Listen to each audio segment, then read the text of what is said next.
পত্রিকার পাতা থেকে শুরু করে লাখ লাখ কত কিছু নষ্ট করেছে যে শুধুমাত্র তার বন্দনা করে, একজন ফ্যাসিস্টকে বন্দনা করে। তার বিনিময়ে উনি কি উপহার দিচ্ছেন আপনি চিন্তা করেন যে আজকে এই যে ভূমিকম্প হয় এর যদি কারণ উদ্ঘাটন করা হয় প্রথমেই আসবে এই ফ্যাসিস্ট হাসিনার নাম। আজকে নালা নদ কিচ্ছু নাই।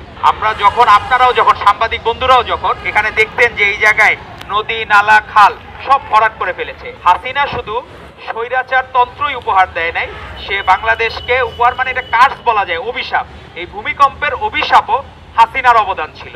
আজকে অনেকগুলো আমরা রাজনৈতিক দল দেখি, যখন করোনার সময় বলা হইতো যে আপনার করোনার থেকেও আওয়ামী লীগ নাকি শক্তিশালী, আওয়ামী লীগ করোনা থেকে শক্তিশালী, এই ধরনের কথাবার্তা বলা হইতো। এখন একটি নতুন রাজনৈতিক দল আমরা দেখছি, জামায়াতে ইসলামী নাকি ভূমিকম্প থেকে শক্তিশালী হয়ে যাচ্ছে। তারা এই জায়গায় আমরা আসলে কি এগুলো আমাদেরকে মর্মাহত করে। অবশ্য তাদের কাছ থেকে এটা প্রত্যাশিত যারা প্রভাষকের জায়গায় অধ্যাপক নাম লাগায়, যারা স্কুলে ভর্তি হয়ে তারা নাকি অধ্যাপক হয়ে যায়, তো এইরকম ব্যক্তিবর্গের কাছে এটা প্রত্যাশিত। তারা তো একবারও বললো না যে এই ভূমিকম্পের জন্য দায়ী হচ্ছে এই হাসিনার রেজিমই দায়ী, কারণ তারা সকল নদী নালা খাল ভরাট করে দিয়ে বাংলাদেশে যে এখনো আমরা নিরাপত্তা, ছোট ছোট কোমলমতি বাচ্চারা 10 জন, এর মধ্যে 2 জন শিশু আছে মারা গেছে, তো এদের দায়ভার কে নিবে? এই সকল দায়ভারও এই ফ্যাসিস্ট হাসিনাকে নিতে হবে, ফ্যাসিস্ট লীগকে নিতে হবে, এবং তাদের বিচার প্রত্যেকে যারা এর সাথে জড়িত ছিল তাদেরকে বিচারের আওতায় নিতে হবে। আর আপনি দেখবেন যে তারই বিপরীতে শেখ হাসিনা তার জন্মদিন উপলক্ষে সাংবাদিকদেরকে, সম্পাদকদেরকে, বিভিন্ন পত্রিকার মিডিয়ার তাদেরকে প্রেশারাইজ করতো, আমার জন্মদিনে কে কত বন্দনা করতে পারবা তারে তত পুরস্কার দেওয়া হবে। আর তার বিপরীতে ভারপ্রাপ্ত চেয়ারম্যান জনাব তারেক রহমান উনি বলেছেন আমার জন্মদিনে কোনো কেক কাটা যাবে না, কোনো ব্যানার টানানো যাবে না, পোস্টারিং করানো যাবে না, আর যদি তোমাদের কিছু করতে ইচ্ছে হয় তোমরা মাদ্রাসায় দান খয়রাত করো, তোমরা কোমলমতি শিশুদের, বাচ্চাদের যারা নিপীড়িত এদের পাশে দাঁড়াও। তো এই উদ্যোগটা কেমন হয়েছে আপনারা সবাই বলেন? এজন্যই উনি এখন বিশ্ব নেতা, এজন্যই বাকিরা অনেকে ঈর্ষান্বিত হয়। নতুন যারা রাজনৈতিক দলের আমাদের ভাই বোনেরা তারা মনে হয় অনেক অতীত ভুলে গেছেন।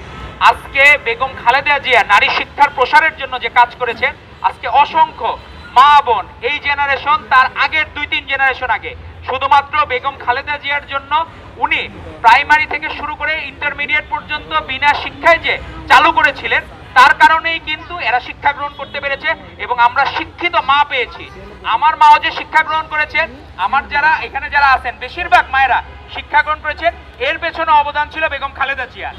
এবং তারও আগে শহীদ রাষ্ট্রপতি জিয়াউর রহমান বীরুত্তম, বাংলাদেশের তো খেলাধুলো ওইভাবে পরিচিত ছিল না, উনি সেই সময় মোহাম্মদ আলী বক্সিং এর ক্রেজ ছিল, ওনাকে নিয়ে এসেছিলেন।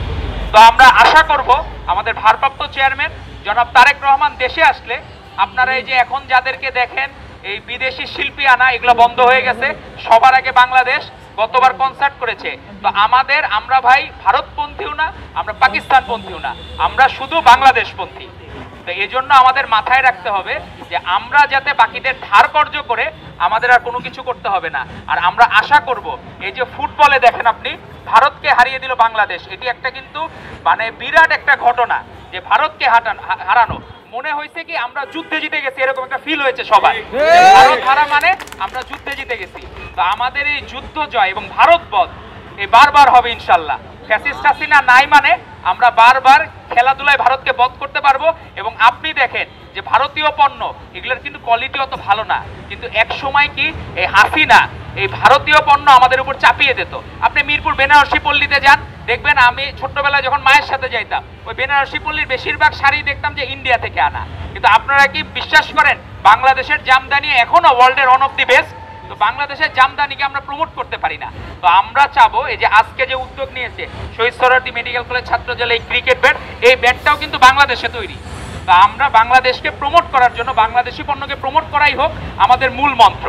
আমাদের ভারপ্রাপ্ত চেয়ারম্যান যেটি বলেছেন সবার আগে বাংলাদেশ, তো সেটি আমাদের মনে রাখতে হবে যে আমাদের এই তরুণ ভাই বোনরাও তারা নিজেরা, আমরা কোন দেশে বাস করি ভাইয়া? তোমরা বাংলাদেশ।